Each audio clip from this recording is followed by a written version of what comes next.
عليكم ورحمة الله تعالى وبركاته. اليوم ان شاء الله غادي نقدم لكم واحد الوصفه ديال الخبيزات ديال الهامبرغر. فهما ساهلين جدا واقتصاديين، وهاد الكميه اللي غادي نقدم لكم فكتخرج لنا ما بين 10 حتى ل 12 خبيزه، حجم متوسط.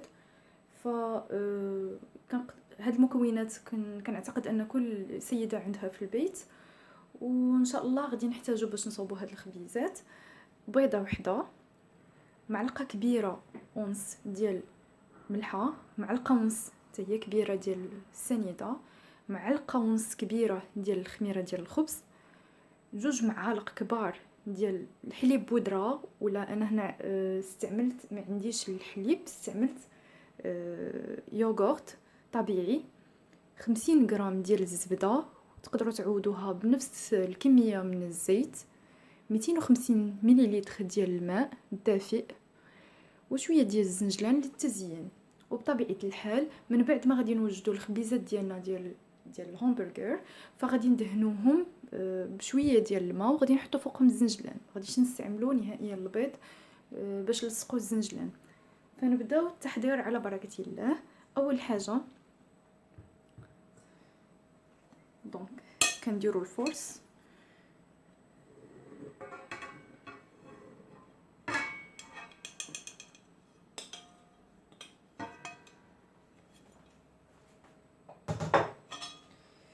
كنزيدوا عليه معلقه ونص ديال الخميره ديال ديال السنيده، ومعلقه ونص ديال الملحه، طبيعه الحال كيف ما قلنا معلقه كبار،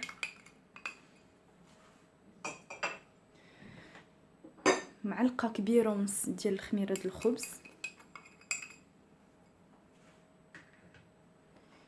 كنزيدوا انا استعملت هنا 2 معالق كبار ديال اليوغورت طبيعي،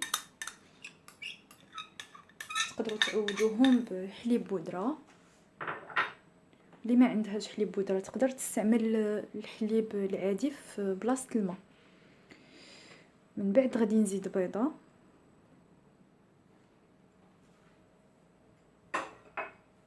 غادي نزيد عليها 50 غرام ديال الزبده، كيف ما قلنا تقدروا تعوضوها بالزيت.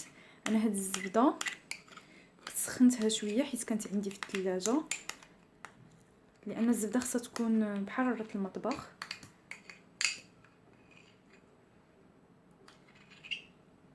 باش تنسجمنا مع الخليط. غادي نعجنوا هاد الشيء شويه، ومن بعد غادي نبداو نضيفوا تدريجيا كميه ديال الماء اللي عندنا. الا بلينا العجين تماسك حيت هو خصو يبقى شويه لين رطب، نقدروا ما نستعملوش 250 مليلتر ديال الماء كامله، سينو راه غادي يشرب لنا داك الماء كامل. نتلاقاو من بعد ما نوجدوا العجينه ديالنا. فالعجين ديالنا من بعد ما عجناها فكتولي رطبه على هذا الشكل. تقريبا عجنتها شي 5 دقائق في العجانه. بالنسبه لكميه الماء اللي استعملت مع نص كيلو ديال الفورس 250 مليلتر، فهذيك الكميه كانت كافيه جدا باش تجمع لي العجين. دونك جا على هذا الشكل، خصوش يكون قاصح وما خصوش يكون رطب بزاف. عاود انا غادي نرش بالفورس، ومن بعد غادي نخلي العجين ديالي يرتاح لمده نصف ساعه حتى الساعه الا ربع، من 30 دقيقه حتى ل 45 دقيقه. وغادي نغطيه ببلاستيك الغذائي ونرشوه باش ما يلصقناش.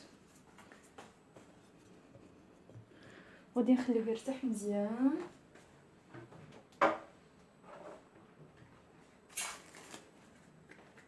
ضروري نغطيه.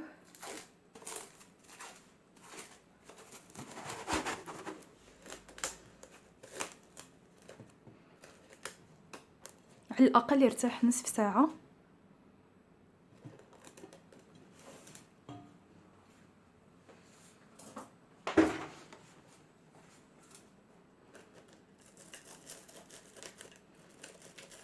طريقه التزيين ديالو بالزنجلان، فانا غادي نقطعو وغادي غنقطعوا القطع متساويه، وغادي نحطو فوق البابي سولفيريزي. باش ما يلصقليش، وغادي ندهنو بشويه ديال الماء والزنجلان. من بعد ما قطعت العجينه ديالي دوائر.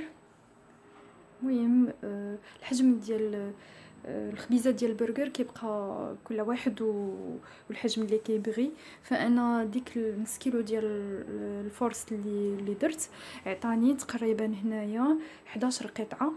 انا بغيت نديرهم قطعه متوسطه، فاللي كيبغي يكبر يكبر واللي بغى يصغرهم فهذا فهادشي كيرجع ليكم. دونك انا دابا شنو غادي ندير؟ غادي نشد الماء عادي وغادي نبدا نفزق الخبيزات ديالي، الوجه ديال الخبيزات ديالي. ما غاديش نستعمل نهائيا البيض. نزقوهم مزيان.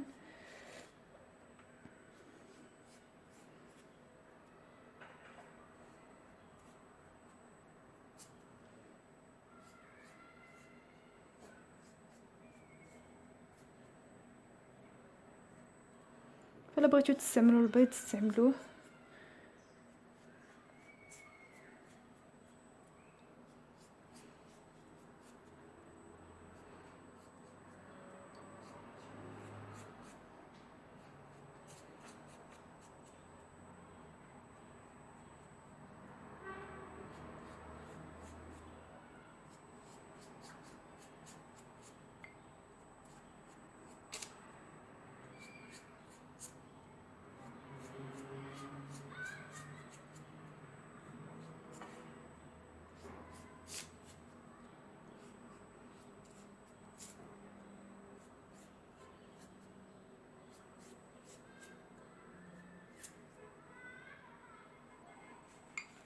من بعد غادي نزينهم بالزنجلان.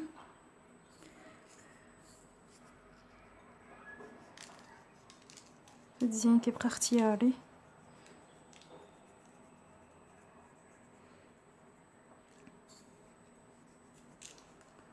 فإلا لاحظتوا ديجا راه بداو كيخمروا. انا غادي نكمل تزيين بالزنجلان.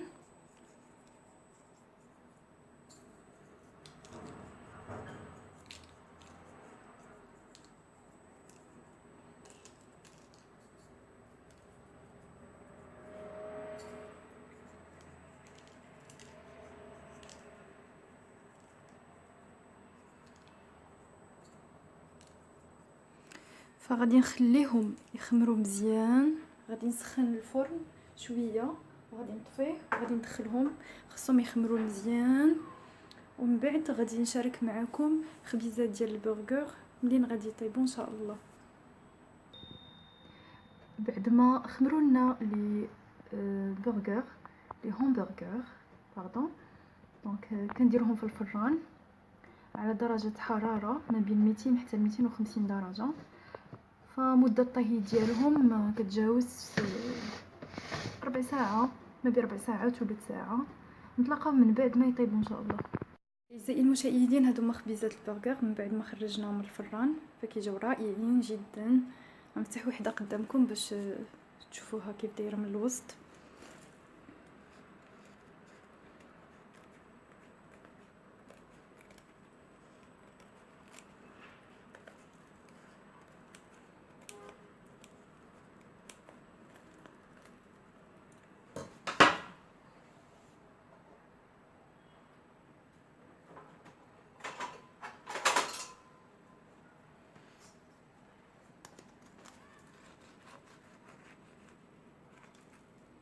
فكيجيو غزالين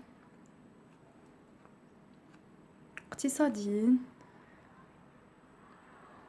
بهذا كنسالي الفيديو ديالي، والى الوصفه القادمه ان شاء الله، وصحتكم وراحتكم.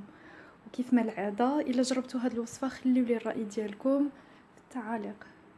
صحه وراحه للفيديو القادم ان شاء الله.